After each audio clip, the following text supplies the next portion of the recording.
4 आए चाहे 40 आए चाहे 400 आए, कोई जरूर थोड़ी कितने आए। यहाँ आने वाला यहीं आएगा। जिनको वास्तव में अपनी आत्मा को शुद्ध करना है वो यहाँ आएगा, जिनको शरीर को अशुद्ध करना है वो वहां जाएगा। तो आत्मा भी अशुद्ध, शरीर भी अशुद्ध है। हाँ, स्वाध्याय होता है, बिल्कुल होता है, होना चाहिए, बिल्कुल नहीं रुकना चाहिए। होली के दिन, होली के दिन तो विशेष होना चाहिए। परीक्षाएं होती है, हम इनकी परीक्षा हमेशा नहीं करते, हम भक्तों की पहचान समय पर करते हैं। क्यों? क्योंकि जो परिस्थिति में ही सही हो उसी का नाम सच्चा भक्त और सच्चा शिष्य हो। कोई कितना भी बहकाए, कोई कितना भी कुछ कहे तो भी ना आए, उसका नाम सच्चा शिष्य है। ऐसी कितनी परेशानियां आए, कितनी परिस्थितियां आए, कितनी मजबूरी आए, कोई कुछ भी कहे पर फिर भी जिनवाणी ना छोड़े, फिर भी प्रवचन ना छोड़े, उसका नाम सच्चा श्रोता है, सच्चा ज्ञानी है, मुमुक्षु है, आत्म कल्याण का इच्छुक है। कौन? होली है महाराज। कहाँ गए थे भाई साहब? बोले महाराज क्या करूं, होली का समय आ रहा ना, त्योहार आ रहा, त्योहार। जबकि वास्तव में ज्ञानियों सच बताएं तो तुम्हारे यहाँ तो कोई ऐसा विषय है ही नहीं, तुम्हारे यहाँ कोई विषय नहीं है। बताओ, ध्यान रखना। पर देखना भी, कल होली है, कल होली चलेगी ना, कल होल का दहन कल है ना, क्योंकि 14 पूर्णिमा कल एक साथ है, और परसों धुलंडी होली, मतलब जो इसको मानते हो आप लोग। देखना कल चेहरा, एक भाई साहब आया था मेरे पास दोपहर में, मैंने चेहरा चेंज लग रहा है। बोले नहीं महाराज गर्मी में गया। मैंने हाँ गर्मी में गया था, कहीं होली में भी गया था क्या? अब विश्वास करना, शरीर देखना, कई लोग खेलते हैं, खेलने वाले पूरा शरीर, वो आजकल तो कपड़े ऊपर डाल देते हैं लोग, अंदर रहा बाहर जा रहा, कपड़े पर मलते हैं, पर शरीर नहाते, पर धोते, पर ये लगाते साबुन, पर ये लगाते हैं, समय भी बर्बाद, पानी भी बर्बाद, पैसा भी बर्बाद और आत्मा भी बर्बाद। इसी सच बताऊं, सच्चे ज्ञानी को, सच्चे शिष्य को होली खेलना ही नहीं चाहिए। रंग लगाना कोई होली थोड़ी है, रंग छपा देना एक दूसरे की मित्रता थोड़ी है क्या? रंग लगाना कोई होली नहीं, ध्यान रखना। रंग छपा देने एक दूसरे की मित्रता नहीं है, कोई होली त्योहार नहीं है। यदि होली करना ही है, आओ भक्ति करो भगवान की, आराधना करो प्रभु की, गुरुओं के साथ गुरुओं को आहार दो, सेवा करो, ये होली है तुम्हारी। कर्मों को जलाओ, होली का दहन मतलब कर्म को जलाओ, कर्म दहन करो, वो है होली तुम्हारा त्योहार। कर्म को जलाओ, भूआ जल जाए, भतीजा बच जाए, ऐसे ही ना बड़ी साहब, यही हुआ ना, होलिका जल गई और जो प्रहलाद कौन था, प्रहलाद को ले बेटी बच गया था, ऐसे ही ना। क्या है इतिहास, यही है। तो बस ऐसी होली खेलो, ऐसी होली खेलो ध्यान की अग्नि में कि ये शरीर रूपी बुआ तो जल जाए, वो आत्मा रूपी प्रहलाद सिद्ध में चला जाए, सिद्ध अवस्था में। क्यों? क्योंकि तेरे अंदर वो शक्ति है। हे बुगा, तुझे तो जलना ही है, तू जलेगी। ये बुगा है, कौन? शरीर। ये शरीर बुगा है, इसको जलना ही है। प्रहलाद, आत्मा प्रहलाद है, ये जलती नहीं कभी। प्रहलाद कभी नहीं जलता, कितना भी कुछ भी कर लिया जाए वो जलेगा ही नहीं। खूब लगा दिया जाए आग में, खूब बैठ जाए आग के साथ, आग में बैठ जाना, शरीर रूपी बुआ जल जाएगी, लेकिन विश्वास माना आत्मा नहीं जलेगी। तो कर्म रूपी, ध्यान रूपी अग्नि में बैठकर कर्म रूपी यानी शरीर नौकर्म आदि जो है उसको दहन करो, और आत्मा रूपी प्रहलाद है उसको शाश्वत, जो मेरी आत्मा है कैसी है, मल रही हो। गाथा दे रहे आचार्य महाराज, मल से रहित। ये शरीर जो है कर्ममल है, नौकरमल है, ये वास्तव में आत्मा से भिन्न है, पर फिर भी आत्मा में लगा हुआ है, इसको नष्ट करना है। शुद्ध आत्मा मल से रहित, प्राणमयी ज्ञानमयी है। कैसा है? ज्ञानमयी, अनंत ज्ञान से युक्त। लोग जब कहते बोले महाराज मुझे ज्ञान नहीं हो रहा, मुझे ज्ञान नहीं हो रहा, मुझे याद नहीं होता, मुझे कुछ जानते ही नहीं हो। अरे भाई तू जानता नहीं, ऐसा तो हो ही नहीं है। तेरे अंदर ज्ञान भरा हुआ है, पर तूने क्या किया? कर्म की परतों को चढ़ा दिया है। आगे गाथा आने वाली है। कर्म को, कर्म रूपी मेघ को आवरण कर दिया है, और कर्म रूपी मेघ के आवरण से जैसे मोहिन समृतम ज्ञानम स्वभावम लपते नहीं, मत्ता अपमान पदार्थाना मिथा मनन कोद भई। आचार्य भगवान ने स्पष्ट सूत्र दिया पूजपा स्वामी ने, मोह से ढका हुआ हमारा ज्ञान है। किससे? मोह से। और मोह से ढका होने के कारण, ध्यान रखना ज्ञानी, मोह से ढका होने के कारण से हमारा ज्ञान मोह और दर्शन मोह, चार मोह दो में। अब मोह कहे शरीर के प्रति, हमने जैसे बताया फोटो के प्रति, अंडमान के प्रति, और कहां कहां जाओगे आई अगले साल कहां जाओगे? 50वीं वर्ष, अभी 25 में जब लोग 8-10 लाख खर्च कर देते हैं, तो शायद मुझको लगता है इस कमल की 50वीं जब आएगी ना, पता नहीं क्या क्या करेगा। उसको तो कहते हैं गोल्ड एनिवर्सरी, ऐसे बोलते ना। मुझे सही में कभी कभी गुस्सा भी आती, प्रकाश जैसे ज्ञानी जब मनाते हैं गोल्ड एनिवर्सरी, तो गुस्सा भी होता हूं और फिर कभी कभी तरस भी आती है। क्या करें, इस ओल्ड को गोल्ड बनाने में शर्म नहीं आ रही क्या? इस ओल्ड को गोल्ड बनाने में शर्म नहीं आ रही? वास्तव में गोल्ड एनिवर्सरी, अब 70 साल का बूढ़ो हो गई हो, 70 लगभग, जैसे मतलब 20 साल के बाद मान को शादी मान के चलो 50 साल की एनिवर्सरी मना रहा है, तो इसका मतलब क्या होगा? 65 साल 70 साल का हो गया, लगभग हो गया ना, बोलो ना हाँ। और मैंने सुना है गोल्ड एनिवर्सरी हो चाहे रजत एनिवर्सरी हो, पूरी क्रियाएं होती हैं, बरमाला से लेकर पूरी क्रियाएं पूरी याद करती पुरानी हैं। क्या करें पंडित साहब? डायमंड, हाँ डायमंड वो तो मुश्किल, हाँ आ जाती हो कई लोगों की। हीरक जयंती आ जाती हो कई लोगों की, जो 100 साल जी गए तो समझो आ गई। कितनी खुशियां मनाते हो। वास्तव में उस दिन तो रो, चिंतन करो, ध्यान करो, सामायिक करो, भक्ति करो, दान दो, त्याग करो, तपस्या करो कि मेरी आज के दिन सबसे बड़ी बर्बादी का समय था, आज मेरा दिन सबसे बड़ा अंधेरे में ढलने का समय था, आज का दिन मेरा संसार में फंसने का दिन था। नहीं फंसा होता है आज तो ऊपर से हंस रहा है, अंदर से रो रहा है, लेकिन वास्तव में नहीं फंसा होता तो ऊपर से भले रोता। क्योंकि हमने कल परसों बताया था, थोड़ी कष्ट तो है दीवार फोड़ने में, पर जब हीरे मोती जवाहरात मिलते हैं, साधना में थोड़ी कष्ट तो है, पर वो आत्मा का हीरो जब मिलता है, चेतन धन मिलता है, ज्ञान धन मिलता है, तो फिर आत्मा खुश होती है। लेकिन जब तक फोड़ते नहीं है तब तक कष्ट है, जब तक कष्ट देते नहीं शरीर को तब तक कष्ट है। और जैसे ही कष्ट देना शुरू कर जाओ, और जैसे ही हमारी चेतन हीरो, चेतन आत्मा नजर आने लग जाए, दृष्टिकोण होने लग जाए, आत्मा का स्वरूप दिखने लग जाए, अर्थात अनुभव में आने लग जाए, तो फिर कष्ट नहीं होता। ध्यान रखना। आचार्य भगवान पूज्यपाद स्वामी ने समाधि तंत्र ग्रंथ में लिखा है, प्रारब्ध अवस्था में ध्यान रखना, प्रारब्ध योगियों को शरीर में कष्ट महसूस होता है, शरीर को मतलब साधना आदि में, और संसार के दुख सुख में लगता है कि सुख है, पर जब वही अभ्यस्त हो जाता है तो वास्तव में आत्मा के सुख में सुख होता है और बाहरी सुख में दुख महसूस होता है। शरीर का कष्ट फिर अनुभव नहीं होता, उसे अभ्यस्त हो गया। अभ्यास जब हो जाता है तो शरीर के कष्ट नजर नहीं आते उसे, फिर आत्मा का सुख नजर आता है। थोड़ी से कष्ट में आत्मा का अनंत सुख प्राप्त होगा, फिर आनंद ही आनंद आएगा। लेकिन क्या करें, मोहिनी कर्म, वो मोहिनी कर्म इतना ग्रसित है।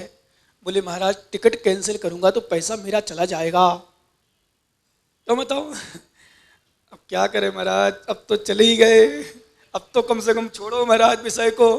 मालूम अब कुछ लोग सोच रहे होंगे कहाँ से चलेगा अंडमान, यही डिजाइन जब महाराज आए थे तो महाराज को नहीं लाते, या फिर हम नहीं जाते, या तो महाराज को भी लाते या हम नहीं जाते, ऐसे ही ना। अब तो लेकिन अब क्या करेंगे महाराज, तो जा ही आए, जाके आ गए, अब तो सब कुछ हो गया, अब क्या करूं, उससे क्या कर सकते हैं, कुछ नहीं कर सकते। अब तो ये शिक्षा है कि आत्मा का ध्यान करो। क्यों? क्योंकि अंडमान जाने में तो कर्म का बंध, और यहां आने से कर्म की निर्जरा।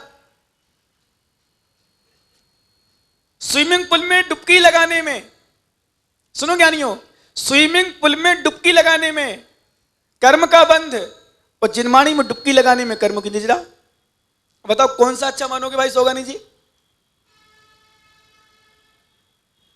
फिर देखना ये जब केपरी पहनते हैं, टी शर्ट पहनते हैं, फिर धर्म पत्नी भी ले सूट ले 60-60 हजार की वृद्ध माता है, और जब कपड़े पहनती अंडमान जाके फिर लगता है जैसे ऐसा याद आता है जैसे नई हो गई अभी अपन।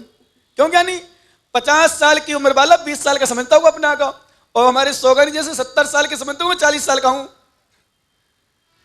क्योंकि कपड़े में विशेषता है। माताओं को देखो ना, जो बूढ़ी माता भी हो, और माता दी स्विमिंग पूल में जाएं, कहीं अंडमान जाएं, लंदन जाएं, अमेरिका जाएं। सही में एक माता कोई गई थी अमेरिका, अच्छे बड़े भक्त वो श्रावक दोनों गए थे। वो कपड़े हमने फोटो दिखाई वहां, मैंने कि अमेरिका में हो तो बताओ तो दिखाओ, तो फोटो साथ में थी, क्योंकि सिंगल तो फोटो कोई लाएगा नहीं किसी की, मतलब कि देश के लिए आए, साथी मिलेगा अपनी, तो दिखाई विश्वास मन में पहचाने नहीं मैंने ये कौन है।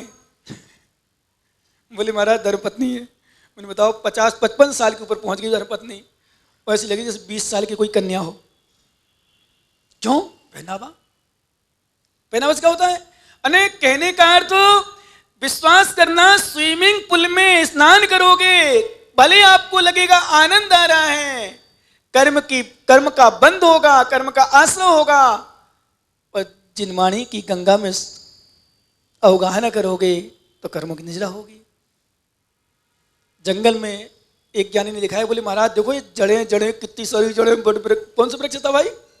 वो वृक्ष था बहुत सारी जड़ें, उसमें फोटो बढ़िया लेट के, जैसे हीरो कोई शाहरुख खान, अक्षय कुमार, सुनील शेट्टी बैठा हो लेटा हो, बढ़िया हाफ पैंट पहन के, बढ़िया टी शर्ट पहन के, क्या फोटो दिख रही थी। मैंने कहा ज्ञानी उन जड़ों में फोटो खिंचवाएगा तो कर्म का बंध होगा, विश्वास मनो जड़ों में फंस जाएगा, और यदि यहाँ आकर के भगवान के साथ फोटो खिंचवाएगा तो तेरा कल्याण होगा। क्या ध्यान देना ज्ञानी, मल रहियो, ये मल से रहित आत्मा है, इस आत्मा को समझो राणमो ज्ञानमयी।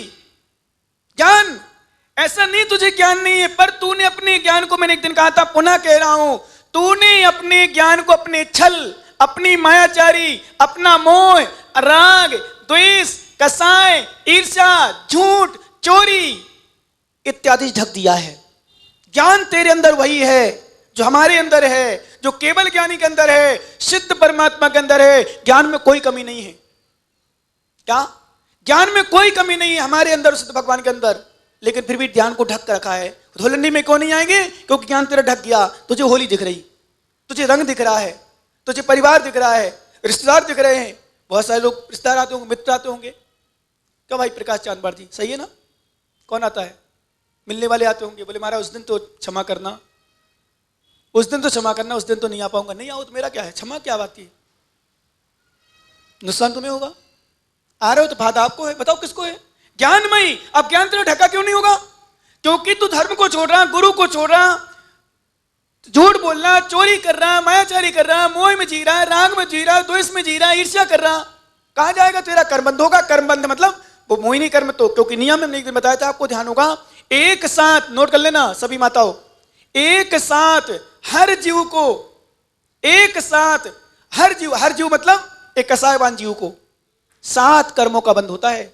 और आयु कर्म का जिस दिन बंद होता है, 8वां कर्म साथ में होता है। भले मुख्यता किसी की हो, 7 कर्म बंद कर रहे हैं। अब कैसे ज्ञान प्रकट होगा? क्योंकि मोहिनी कर्म भी आ गया साथ में। अब मोहिनी कर्म ने ढाक दिया कर्म को, और सबसे ज्यादा कर्म मोहिनी कर्म से होता है। सबसे प्रबल जटिल कर्म है तो मोहिनी, क्योंकि मोहिनी कर्म को जैसे ही व्यक्ति सब कुछ कर रहा है, चाहे अंडमान जाए, चाहे फोटो खिंचवाए, चाहे फोटो रखे, चाहे फोटो कुछ हो, ये विश्वास मानना, ये मोहिनी कर्म काम कर रहा है। फिर कितना कर्म बंद करता है। जिनमानी छोड़ी, भगवान छूटे, मंदिर छूटा, चांदी छूटी। अभी चांदी नहीं बोली आपकी, क्योंकि 1 लाख वहां लगाए, 2 लाख यहां दाना चंद्रपुर भगवान दरबार में। भास्कर जी बताओ गलत कह रहे क्या? जब 1 लाख तुमने फालतू में एयरपोर्ट में लगा दिया, प्लेन में लगा दिया, फ्लाइट में लगा दिया, तो 2 लाख यहाँ देना, 5 किलो चांदी बोलना, तब हम मानेंगे हाँ वास्तव में अंडमान जाना। 4 किलो, 5 किलो नहीं 4 किलो। क्यों भैया इसकमल गलत कह रहे क्या हम इनसे? बोलो ना एक बार हाँ। और फिर अध्यक्ष महोदय हैं तो वहां तो फिर कमी का है भाई। क्या नियम है? नियम के अनुसार यदि घर परिवार के लोग, रिश्तेदार व्यवहार खर्च करता है, मतलब 5,000, 10,000, 20,000, तो घर के मुखिया को ज्यादा करना चाहिए। क्यों बड़ी साहब? नियम के अनुसार। और फिर आप तो वैसे ही ज्ञानी अपने अध्यक्ष महोदय हो, तो कहने का अर्थ उस ज्ञान को तुमने समझा नहीं है। वास्तव मेरे अंदर कितनी शक्ति है, लेकिन हमने अपनी शक्ति को खो दिया है, चला करके, जान करके। बहुत सारे लोग कहते हैं अज्ञानता में कर्मबंध हो गया। ध्यान देना सभी लोग, बहुत सारे लोग कहते हैं अज्ञानता में कर्मबंध हो गया। सच में अज्ञानता में कर्मबंध कम होता है पंडित साहब। जान करके चल कर कर्मबंध होता है व्यक्ति को, चला करके करता है, चला करके, समझ क्या नहीं? चला करके कर्मबंध करता है। विश्वास करना दीपक पहाड़िया, तुझे पता है मैं कर्म कर रहा हूं, झूठ बोल रहा हूं, मायाचारी कर रहा हूं, चोरी कर रहा हूं, फिर भी कर्मबंध कर रहा है जान करके। ऐसा कोई इंसान नहीं बड़ा है नादान बच्चे को छोड़कर, तभी वो पाप ही नहीं कहलाता। फिर उसको अपन इसलिए पाप नहीं मानते उस बच्चे का। छोटा सा बच्चा कोई गलत काम करते, गलत मतलब कोई चमक उठा ले, कुछ लपन, भैया उसको पता ही नहीं था, चोरी पता ही नहीं वास्तव में कि चोरी है, उसको समझाओ चोरी है, वो नहीं करेगा। लेकिन आप नंबर 2 के काम करते हो, क्या वास्तव में आपको पता नहीं मैं चोरी कर रहा हूं? बताओ क्या नहीं राकेश पंड्या, नहीं पता क्या? पता है ना? आप नंबर 2 के काम करते पता है कि नहीं? गलत करो पता है कि नहीं? झूठ बोलते हो पता है कि नहीं? चोरी करते पता है कि नहीं? कुशील सेवन करते पता है कि नहीं? परगड़े जोड़ते पता है कि नहीं पाप है? फिर करते हो कि नहीं? बताओ, जान के किया कि अज्ञानता में किया? और बहुत सारे पाप जिनका कोई मतलब नहीं निकलता वैसे कर लेते हैं, बहुत सारा कर्मबंध है। सच बताऊं, जो हमारे उपयोगी में है उसमें कर्मबंध व्यक्ति कम करता है, बिना उपयोग का कर्मबंध ज्यादा करता है। बंद रहेगी। इसलिए अपने ज्ञान को हमने क्या किया? चला करके रोका है। ज्ञान मई सही सिद्धियों जासो सिद्धो, जैसा सिद्ध भगवान की आत्मा सिद्धालय में विराजमान है, तारसियो देहत्तो, सुनो ज्ञानी, स्विमिंग पूल में नहाने वालों, जैसा सिद्ध आत्मा सिद्धालय में विराजमान है, ऐसी हमारी आत्मा हमारे शरीर में स्थित है। परमो बंभो मुनि अब्बो, परम ब्रह्म स्वरूप आत्मा कैसी है? एक गाथा और पढ़ो, पर अपन चर्चा करते हैं। रो कम में रहियो, पढ़ो ज्ञानी, वो रखी कागज रखा मांगे। रो कम में रहियो, केवल नाराय गुण समुद्धो जो, सोहम सिद्धो शुद्धो, सोहम सिद्धो शुद्धो, ऋचो एक कोड़ला लंबो। रो कम में रहियो, केवल राणाई गुण समुद्धो जो, गुण समुद्धो जो, सोहम सिद्धो शुद्धो, ऋचो एको डिलालंबो। रो कम में रहियो, केवल राणाई गुण समुद्धो जो, सोहम सिद्धो शुद्धो, ऋचो एको डिलालंबो। जो शुद्धो, जो सिद्ध हैं, कैसे? रो कम में रहियो, नौ कर्म और कर्म रहित, ज्ञानामरण आदि कर्म और शरीर आदि 9 कर्म, इनसे रहित सिद्धात्मा, ऐसा मैं, सो हम, मैं हूं। मैं कर्म से रहित हूं, लेकिन कर्म फिर भी हैं। किससे हैं? कर्म में है, कर्म में है। आत्मा ने कर्म किए हैं, बंध किए हैं। आत्मा कर्म का करता नहीं है, आत्मा कर्म के बंध का करता है।